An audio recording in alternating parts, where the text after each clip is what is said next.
je vais finir le projet avec une dernière classe, nombre binaire.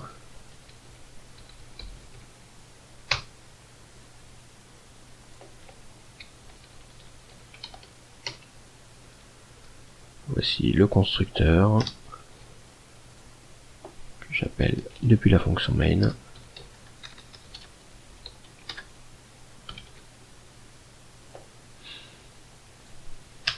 Et dans un premier temps, l'énoncé me demande de créer une nouvelle variable de type entier n dans laquelle je stocke 0, 1, 1, 1. Donc lorsque c'est précédé de 0b, ça signifie que ici c'est un nombre représenté en binaire. Je sais déjà que c'est la représentation binaire de la valeur décimale 7. Je vais m'en assurer ici en affichant le contenu de n. Et voilà, j'obtiens bien le résultat attendu. En ce qui concerne les opérations de masque, on me demande de créer une première variable a qui doit contenir cette valeur et une deuxième variable b qui correspond au masque qui contient cette autre valeur binaire. Ces deux variables sont écrites l'une en dessous de l'autre. On voit que au niveau des valeurs, si j'effectue un et logique bit à bit, à chaque fois que j'ai un 1 au niveau du masque, je vais conserver la valeur correspondante dans A.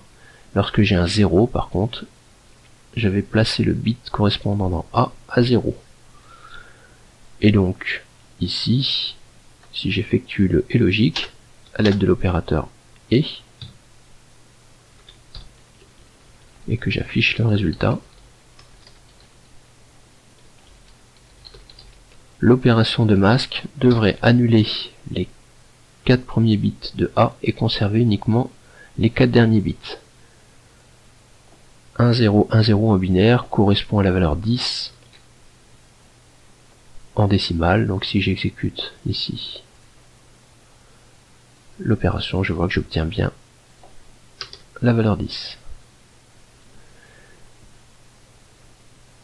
Maintenant, si je veux un masque qui me permet de récupérer le LSB du nombre A, le LSB, le Least Significant Bit, correspond au bit de poids faible, c'est le bit le plus à droite dans la représentation de A. Ici c'est un 0, mais quelle que soit la valeur qui se trouverait sur ce dernier bit, on voit que si j'utilise un masque de ce type-là, et que je fais l'opération de et logique, je vais obtenir uniquement le dernier bit. Tous les autres bits qui précèdent dans A seront forcément mis à 0 à l'aide de ce masque. Alors, il y a une manière plus courte de remplir la valeur B. J'aurais pu écrire cette instruction là, B égale directement 0B1, puisque les 0 à gauche sont non significatifs, et j'aurais même pu le saisir ici en décimale, puisque 1 en binaire c'est aussi la même valeur en décimale. J'exécute le programme et on voit que je retrouve le 0 qui se plaçait ici. Dans le cas où je change la valeur de A et que je place un 1 sur le bit de poids faible, et que je réexécute le programme, on voit que cette fois-ci j'obtiens bien un 1. Et donc j'ai vérifié que je récupérais le bit de poids faible.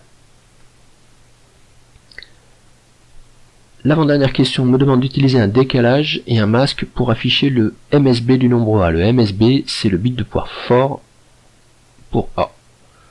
Alors, je vais ici utiliser une nouvelle valeur de A où je mets un bit à 1 pour le MSB, ce qui permettra de vérifier ici que j'obtiens bien 1 après le décalage.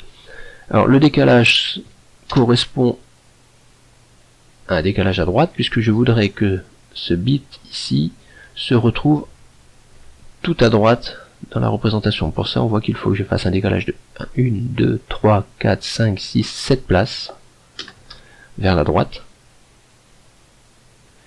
Et pour m'assurer que toutes les valeurs à gauche de cette opération sont bien à 0, je peux refaire un masque, une opération de masque, avec le B qui était défini juste au-dessus. Voici l'opération, je vais afficher le résultat. Je n'oublie pas les parenthèses autour de l'opération de décalage, car cette opération est moins prioritaire que l'opération de et logique. J'exécute. Je retrouve la valeur 1 qui était sur le bit de poids fort. Dans le cas où j'avais 0 sur le bit de poids fort, je retrouvais bien 0. Voilà. Et la dernière opération me demande d'utiliser plusieurs masques et plusieurs décalages pour faire afficher successivement tous les bits du nombre. C'est tout simplement une généralisation des deux opérations précédentes. Donc là c'était pour le LSB, celle-ci pour le MSB. Et donc si je veux afficher les 8 bits qui composent A, je vais pouvoir utiliser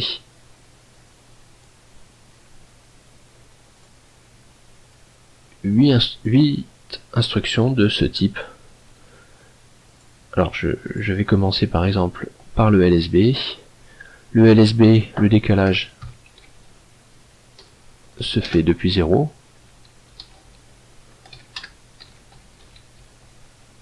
Et je vais effectuer 8 fois cette opération en faisant à chaque fois un décalage un peu plus important.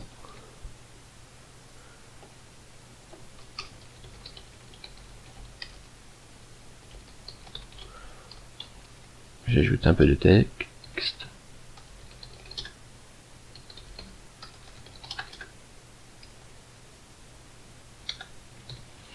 J'exécute le programme. Et si j'agrandis la console, on retrouve ici le contenu de la variable A, ici, c'est-à-dire 0, 1, 0, 1, 1, 0, 1 et 0. Voici pour ce premier TP.